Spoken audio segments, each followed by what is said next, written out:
اللهم صل على سيدنا مولانا محمد وعلى آل سيدنا مولانا محمد بلغ العلا بكماله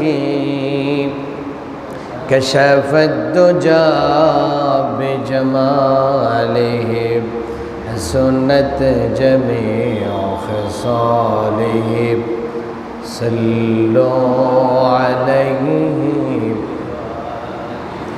یا تیری معراج ہے کہ تو لوح قلم تک پہنچا اور میری معراج ہے کہ میں تیرے مدینہ میں پہنچا بلغ العلا بکمالہ كشف الدجى بجماله حسنت جميع خصاله صلوا عليه لا إله إلا الله محمد رسول الله رب زدني علما رب زدني علما رب اشرح لي صدري ويسر لي أمري واحلل عقدة من لساني يفقه قولي سبحانك لا علم لنا إلا ما علمتنا إنك أنت العليم الحكيم معزز ومكرم حاضرين আল্লাহর শাহী দরবারে শুকরিয়া আদায় করছি যে রব্বুল ইজ্জত ওয়াল জালাল আমাকে এবং আপনাদের সকলকে সুস্থ রেখে হায়াত দিয়ে আজকে তার মসজিদ পর্যন্ত আসার তৌফিক দান করেছেন। এজন্য একবার পড়ছি আলহামদুলিল্লাহ। প্যারা হাজিরিন, গত সপ্তাহ পর্যন্ত আমরা প্রায় 3 জুমা সূরাতুল হুজরাতের আলোচনা চলছে। আজকে 4th জুমা। আমরা গত জুমায় সূরাতুল হুজরাতের আলোকে সামাজিক শিষ্টাচার, ভদ্রতা, আচার আচরণের ব্যাপারে কিছু কথা বলেছি। এর মধ্যে 1 নম্বর ছিল আওয়াজ নিচু করে বলবো, চিল্লাচিল্লি না করা, যখন কথা বলবো নিচু আওয়াজে ভদ্রতার সাথে কথা বলবো। 2 নম্বর ভদ্রতা এবং সামাজিকতা, সামাজিক আচার আচরণের ব্যাপারে বলেছিলাম কারো ঘরে গিয়ে ঘরের বাহির থেকে চিল্লাইয়া ডাকাডাকি না করা, অসময়ে কাউকে ফোন না দেওয়া, অসময়ে কাউকে বিরক্ত না করা। 3 নম্বর আমরা আলোচনা করেছিলাম কেউ যদি কোনো সংবাদ দেয়, ফাসিক ব্যক্তি কোনো খবর বললে সিলে কান নিচে শুনে দৌড় দিব না, আগে দেখব খান জায়গায় আছে কিনা। যাচাই বাছাই না করে কোনো সংবাদ গ্রহণ করা যাবে না। কোনো কিছু শুনেই বিশ্বাস করে কোনো উদ্যোগ নেওয়া যাবে না, কোনো ভূমিকা নেওয়া যাবে না।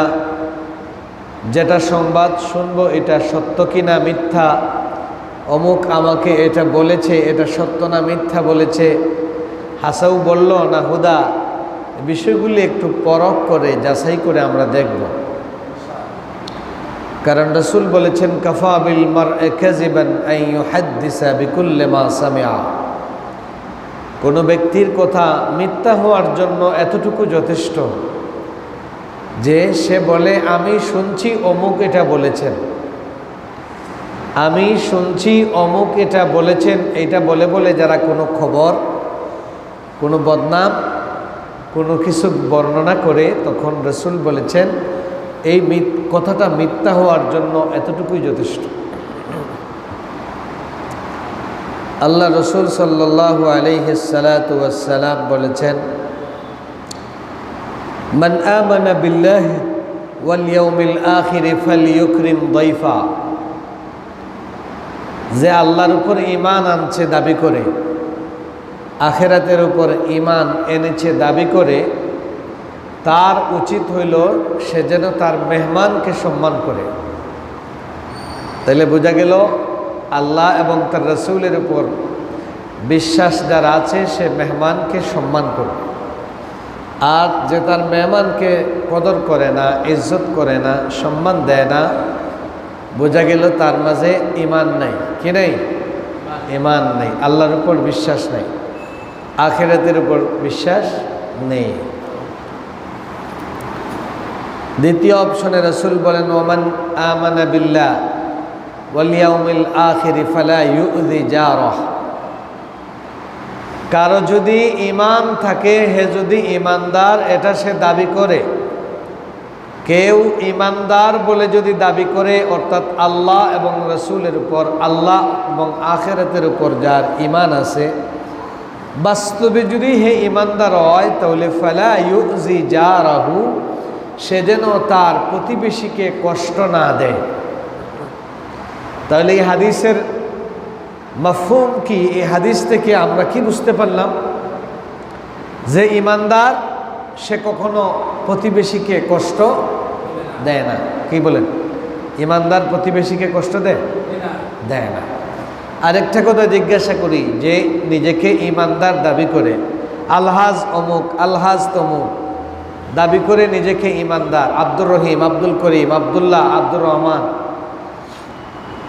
ঈমানদার দাবি করে অথচ প্রতিবেশীকে কষ্ট দেয়, আপনারা বলেন রসুলের ভাষায় সে কি ঈমানদার? কথা বলেন, সে ঈমানদার নয়। তাহলে বোঝা গেল 2 নাম্বার, প্রতিবেশীকেও কষ্ট দেওয়া যাবে না, মেহমানকে সম্মান দিতে হবে। 3 নাম্বার, আল্লাহ রসুল বলেন, মান আমানা বিল্লাহি ওয়াল ইয়াউমিল আখির ফালইয়াকুল খায়রান আও লিয়াসমুত। কেউ যদি নিজেকে ঈমানদার বলে দাবি করে, সে ঈমানদার এটা যদি তার দাবি থাকে এবং হে বিশ্বাস করে ঈমানদার, তাহলে সে ভালো কথা বলবে। আর যদি ভালো কথা মুখে দিয়ে আয় না, কমপক্ষে স্টপ থাকবে। কি থাকবে? স্টপ। খারাপ কোনো কথা বলবে না, অযথা কথা বলবে না, কাউকে গালিগালাজ করবে না, কারো বদনাম করবে না, গীবত করবে না, শুকুলকুরি করবে না। কথা বুঝতে পারছেন? ঈমানদার দাবি করলে নিজেকে চুপ রাখতে হবে। তাহলে আমরা কি বুঝলাম? কোনো সংবাদ শোনার পরে, কোনো সংবাদ পত্রিকায় দেখার পরে, কোনো সংবাদ নিউজে শোনার পরে, টেলিভিশনে শোনার পরে, মোবাইলে শোনার পরে, মোবাইলের ফেসবুকে কোনো রিপোর্ট দেখার সাথে সাথে বিশ্বাস করা ঠিক নয়। বিশ্বাস করে আরেকজনকে গালি দেওয়া যাবে না, আরেকজনকে খারাপ মন্তব্য করা যাবে না। তসদিক করতে হবে, তসদিক করতে হবে ঘটনাটা সঠিক কি সঠিক নয়। এই হলো 3টা আদাব সামাজিক আচার আচরণের। আজকে আমরা 4 নম্বর আদাব শুরু করব। আল্লাহ রাব্বুল আলামিন সূরাতুল হুজরাতে বলেন, ওয়া'লামু আন্না ফীকুম রাসূলাল্লাহ লাউ ইউতি'উকুম ফী কাসীরিন মিনাল আমরি লা'আনিতুম ولكن الله حبب إليكم الإيمان وزينه في قلوبكم وكره إليكم কুমুল কুফর ওয়াল ফুসুক ওয়াল ইসয়ান। আল্লাহ বলেন জেনে রাখো তোমাদের মাঝে আল্লাহর রসুল এখনো আছেন। সাহাবীদেরকে বলছেন, অতএব রসুল যদি তোমাদের সব কথা মানেন তাহলে রসুল বিপদে পড়বেন না, তোমরাই বিপদে পড়বে। তোমরাই এ কথা এই জন্য যখন বনিল মুস্তালিক গোত্রের ব্যাপারে ওলীদ ইবনে উকবা গত সপ্তাহে বলেছিলাম, জাকাত আনাত না গিয়া দূরই থেকে বলছিলেন যে হুজুর এরা তো আমারে মারিলাওয়ার লাগিয়েছে। মনে আছে না আপনাদের? বনিল মুস্তালিক এরা জাকাত না দিয়া আমারে হত্যা করার জন্য আইছে, এর লাগে আমি ফিরিয়ে আইছি।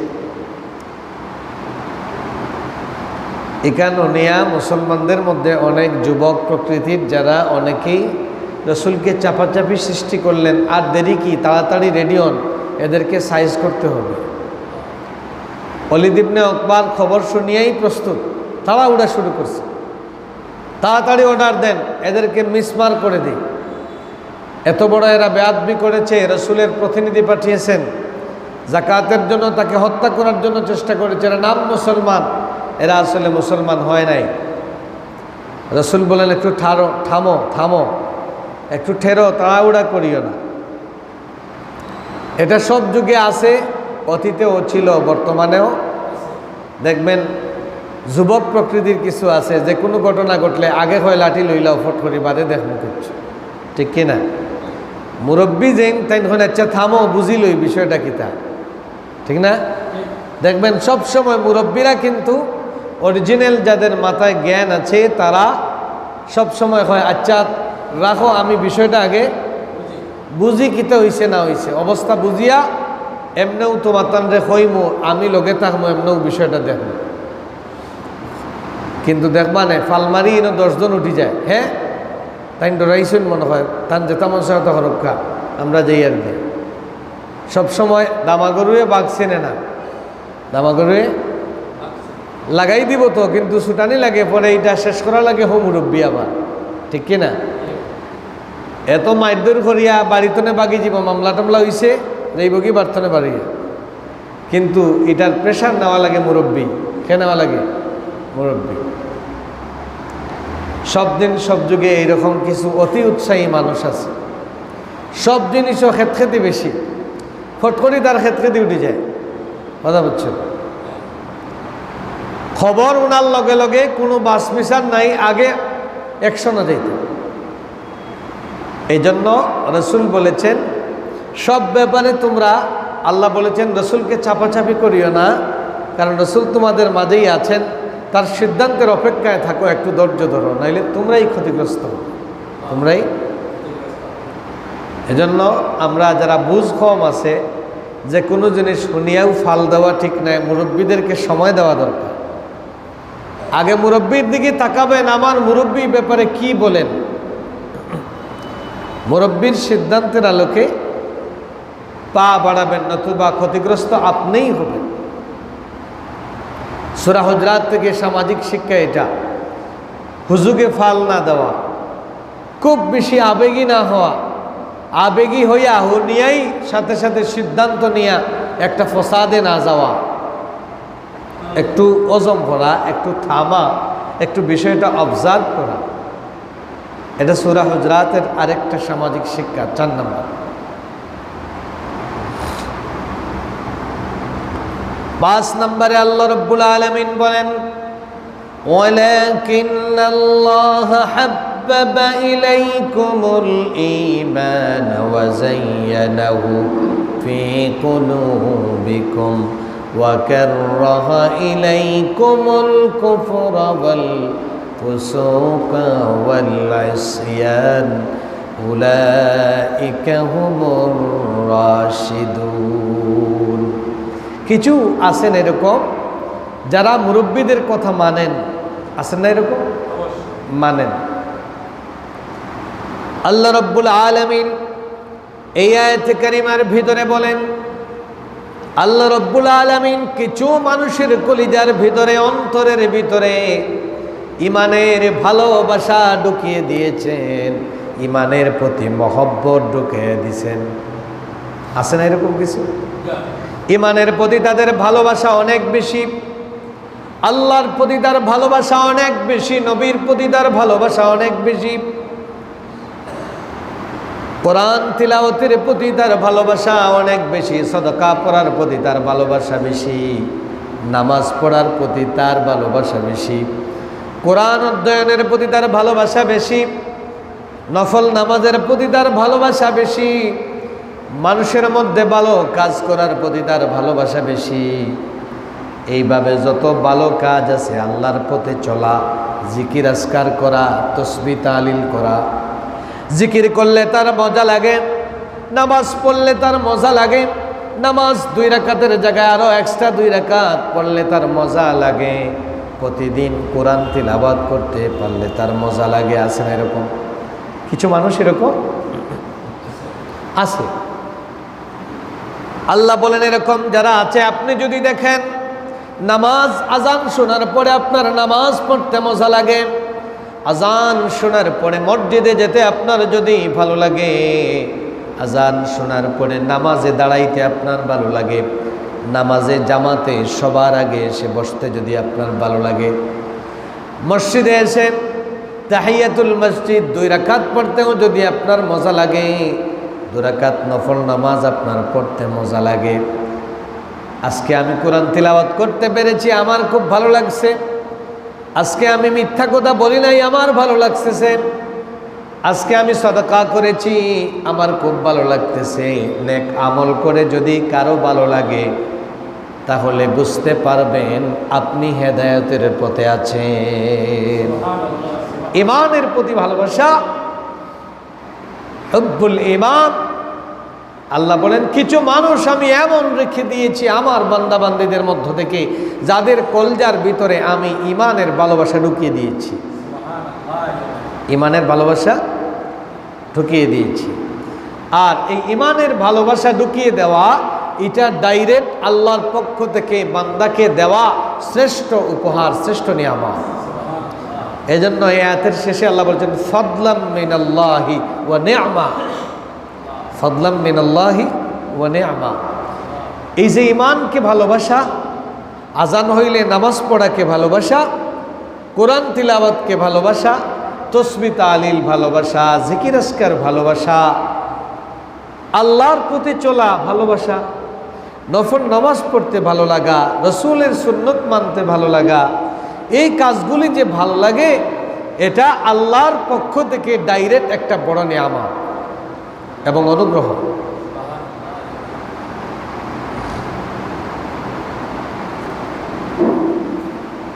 এজন্য আল্লাহ রাব্বুল আলামিন আয়াতের শেষে বলেছেন উলাইকা হুমুর রাশিদুন। এইরকম যারা আছেন যে নেক কাজ করতে ভালো লাগে, আছেন না নিলা?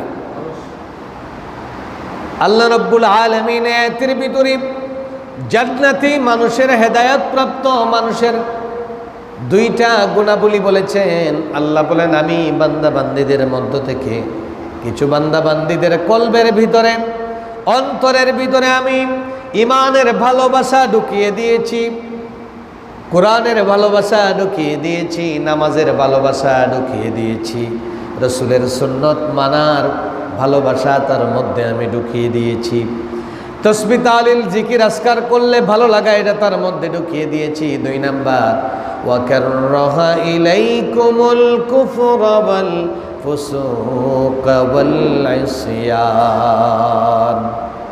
আর 2 নম্বরই 3 নম্বরই কাজ শয়তানি কাজ, কুফরি কাজ, গুনার কাজ, মিথ্যা কথা বলা, নামাজ বাদ দেওয়া, গীবত করা, চুগলখড়ি করা, তারপরে গান শোনা, ছবি দেখা, রসুলের সুন্নতের বাইরে যাওয়া, কোরআনের বাইরে যাওয়া, কোরআন বিরোধী কাজ করা, আল্লাহ বিরোধী কাজ করা, ইসলাম বিরোধী কাজ করা, এরকম যত কাজ গুনার কাজ আছে এগুলি আমি তার কাছে ঘৃণার পাত্র বানিয়ে দিয়েছি। শর্ট কথায় যদি বলি, ভালো কাজ ভালো লাগে, খারাপ কাজ। কিন্তু আজকে সমাজের চিত্র সম্পূর্ণ কি উল্টা। ভালো কাজকে ঘৃণা করে, ইসলামের কাজকে ঘৃণা করে, আল্লাহর কাজ ঘৃণা করে, নবীর সুন্নতকে ঘৃণা করে, শয়তানি যত কাজ আছে ওগুলাকে মানুষ এখন বেশি পছন্দ, কথা বলেন ঠিক কি না? মানুষ বেশি পছন্দ করে। নামাজ পড়া কম লোক পছন্দ করে, তাই না? নামাজ না পড়া বেশি লোক পছন্দ করে। গান শোনা বেশি মানুষ পছন্দ করে, কোরআন শোনা কম মানুষ পছন্দ করে, ঠিক কি না বলেন? মুসলমানদের মধ্যে এটা আজকে হচ্ছে। আজকে এই অবস্থা মুসলমানদের। আপনার ঘরে আপনি মাপ নিয়ে দেখেন, আপনার যত পরিবারের ফ্যামিলি মেম্বার যারা আছে, আপনার পরিবারের সদস্য যারা আছে, আপনার আত্মীয় স্বজন যারা আছে, আপনার প্রতিবেশী যারা আছে, গ্রামে যারা আছে, পঞ্চায়েতে যারা আছে, আপনার জেলার ভিতরে যারা আছে, আপনি একটু মেজারমেন্ট করে দেখেন, মাপ নিয়ে দেখেন, একটু 100 জন 200 জন 500 জনের একটা মাপ নেন, দেখেন নামাজ পড়তে কারা ভালোবাসে, এই লোকের সংখ্যা বেশি না নামাজ না পড়া লোকের সংখ্যা বেশি? আপনারাই রেজাল্ট পেয়ে যাবেন।